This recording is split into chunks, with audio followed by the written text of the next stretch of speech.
Hvernig líst þér að félagið þér, hann Friðrik Dóri komin í dómnefnd núna í Eurovision? Var honum treyst fyrir því? Ok, það vissi ég ekki. Já, það kemur eiginlega frekar mikið á óvart. Frikki ég haldið að hann væri svolítið svona útbrunnin R&B-stjarna á Íslandi. Satt best að segja þá skil ég þetta ekki alveg.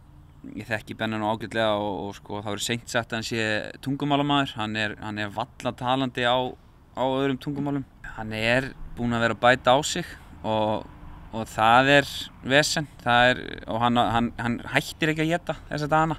Það vantar svo mikið svona dómara vægi í hann líka svo sjálfhverfustrákur að hann finnur bara að hugsa mörgulega sjálfan sig hvernig hann myndi standa sig á sviðinu. Hann líka borða svo svakalega saltan mat, hann alveg bara með þvílíkan bjú sko. Ef við sjáum svona einhverja söngkonu eða söngvara sem nota mikið autotune þá gefur hann því örugglega mjög stig því að finna fyrir svona samkennd.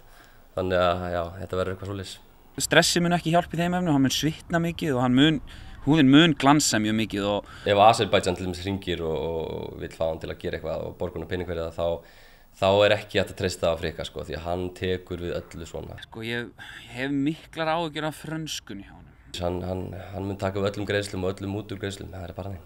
Þannig ef ég leiki þetta eins og ég sé þetta fyrir mér þá þetta sko byrjum bara hérna þá bara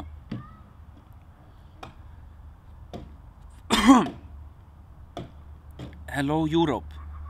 Hann á ekki eftir að vera mjög samfærandi í þessum fyrstu orðum, þannig að ég skil ekki heldur hvort hann hafi tíma í þetta, ég hef ekki séð hann í marga mánuði eftir að hann var pabbi sko, þannig að hann skuli taka þetta að sér mjög skrítið, mér finnst hann eftir kannski að sinna strákunum meira, vinunum sínum.